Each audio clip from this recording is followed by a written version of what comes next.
ఆ రోజుకు ఒక మంచి మాటలో ఈరోజు మరొక అద్భుతమైన జీవిత సత్యం. ఈరోజు తమ పిల్లల విషయాల్లో తల్లిదండ్రుల ఆలోచనా ధోరణి గురించి తెలియజెప్పే ఒక అద్భుతమైన కథను తెలుసుకుందాం.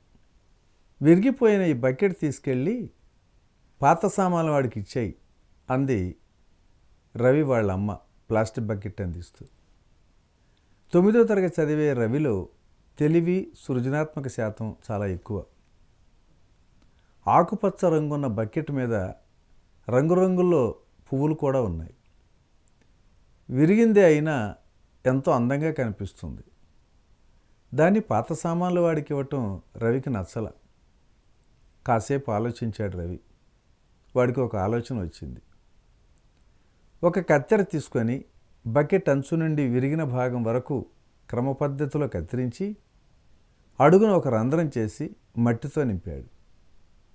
పెరట్లోని గులాబీ మొక్కలో ఒకటి తెచ్చి మట్టిలో పాతాడు. దాని మీద నీళ్లు పోశాడు. ఇప్పుడు అది పూలకుండి అయింది. దాన్ని తీసుకెళ్ళి ప్రహరీ గేటు పక్కన అలంకరణగా అక్కడే పెట్టేసి అమ్మకు చూపించాడు. ఇదేంటి, ఇది ఎప్పుడు కొన్నావు అని ఆశ్చర్యపోయింది ఆవిడ. జరిగింది అమ్మకు చెప్పాడు రవి. వాడి ఆలోచనకు మెచ్చుకొని వాళ్ళ నాన్నతో చెప్పబోయింది. చదువుకోవాల్సిన సమయాన్ని ఇలా వృధా చేయొద్దు, చదువుకోమని చెప్పు అన్నాడు నాన్న కఠినంగా. మరొక రోజు వీధిలో అందరికీ కరెంటు పోయింది. రవి గదిలో మాత్రం విద్యుత్ బల్బు వెలుగుతూనే కనపడింది. వీధిలో వాళ్లకు రవి వాళ్ళ ఇంట్లో మాత్రం వెలుగు కనపడటం చాలా ఆశ్చర్యం వేసింది. ఇదేంటి, మీ కరెంటు పోలేదా, లేకపోతే ఇన్వర్టర్ ఉందా అని అడగడానికి వచ్చారు కొంతమంది. రవి అమ్మా నాన్నలు కూడా ఆశ్చర్యపోయి, మాకు కరెంటు పోయిందే, ఇన్వర్టర్ లేదే అని చెప్పారు. మీ ఇంట్లో లైట్ వెలుగుతుంది అని వాళ్ళు చెబితే ఆశ్చర్యపోయి లోపలికి వెళ్ళారు. అక్కడ విద్యుత్ వెలుగులో చదువుకుంటూ కనపడ్డాడు రవి. ఇదెలా సాధ్యం అని అడిగాడు రవిని. పనిచేయని కారు బ్యాటరీలను ఒక అంకుల్ పారేయబోతుంటే అక్కడ అడిగి తీసుకున్నాను. మన ఇంట్లో కరెంట్ రిపేర్ చేసినప్పుడు మిగిలిపోయిన రాగి వైర్లు నా దగ్గర దాచాను. ఆ పాత బ్యాటరీలో magnesium sulphate, Epsom salt, caustic soda, పరిశ్రమలో ఉపయోగించే స్ఫటికాకార ఆమ్లం ఉపయోగించి ఛార్జింగ్ చేశాను. దానికి కొత్త జీవితం వచ్చింది. ఇలా ఇన్వర్టర్ లాగా పనిచేసి వెలుగిస్తుంది అన్నాడు రవి. వీధిలో వాళ్ళంతా రవి తెలివిని అభినందించి వెళ్ళిపోతుంటే నాన్న మాత్రం ఇలాంటి వాటికి సమయం వృధా చేస్తున్నాడని గొణుక్కుంటూ వెళ్ళాడు. ఒకరోజు సాయంత్రం బడి నుండి వచ్చినటువంటి రవితో దోమతెర చినిగిపోయిందని, కొత్త దోమతెర కట్టడానికి సాయం రమ్మని పిలిచింది వాళ్ళమ్మ. పాత దోమతెరలో కొన్ని చోట్ల రంధ్రాలు పెద్దవయ్యాయి. పని అయ్యాక పాత తెరని బయటపడేయమంది. దాన్ని చూసిన రవి మనసులో బయట పారేయటం కంటే వడియాలు, పిండి, నువ్వులు ఆరబోసేటప్పుడు పక్షులు ఎత్తుకుపోకుండా వలలాగా వాడాలన్న ఆలోచన కలిగింది.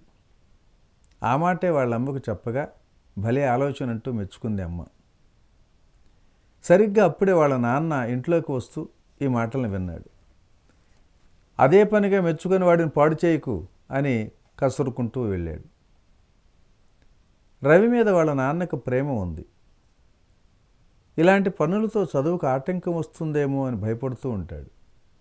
తరగతి పుస్తకాలు చదవాలి తప్ప ఇలాంటి పనులు చేయొద్దు అంటాడు.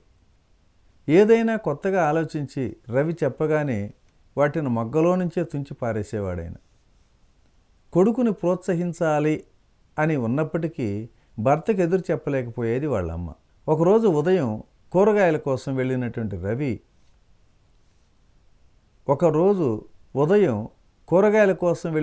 రవి నాన్నకి సైన్స్ మాస్టర్ కనిపించారు. కాసేపు ఇద్దరు మాట్లాడుకున్నారు.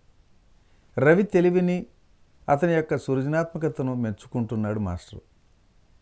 రవి నాన్న సంతోషించలేదు సరికదా, నాకు చాలా భయం వేస్తుంది మాస్టారు, వేరే ఆలోచనలో పడిపోయి చదువును నిర్లక్ష్యం చేస్తున్నాడేమో అనిపిస్తుంది అన్నాడు. ఇందులో భయపడాల్సింది ఏముందండి, వాళ్ళకు వచ్చే ఆలోచన స్వాగతించాలి కూడా. రవిలా సృజనాత్మకత ఉన్నవాళ్ళు మాత్రమే దేనైనా కొత్త కోణాలు చూస్తుంటారు. బడిలో పిల్లలకు వచ్చే కొత్త ఆలోచనలు మేము స్వాగతిస్తూనే ఉంటాం. వాటిని నూతన ఆవిష్కరణలాగా మార్చడానికి ప్రయత్నిస్తూ ఉంటాం.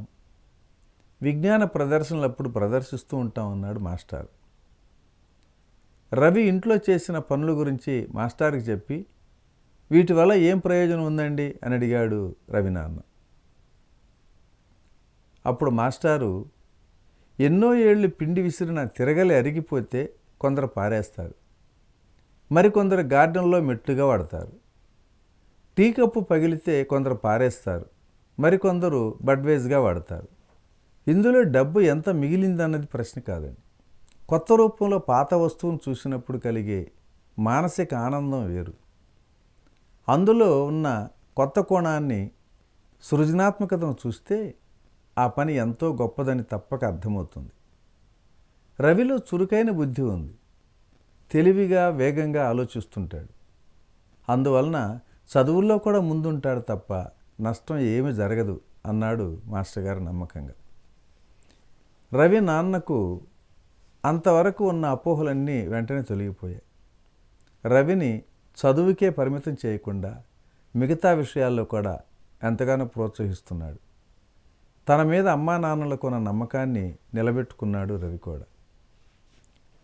మిత్రులారా, ఈనాటి కాలంలో తమ సృజనాత్మకతను ప్రదర్శించే నేటి బాలకులకు ఈ కథ ఒక రకంగా ఎంతో కనువిప్పు లాంటిది.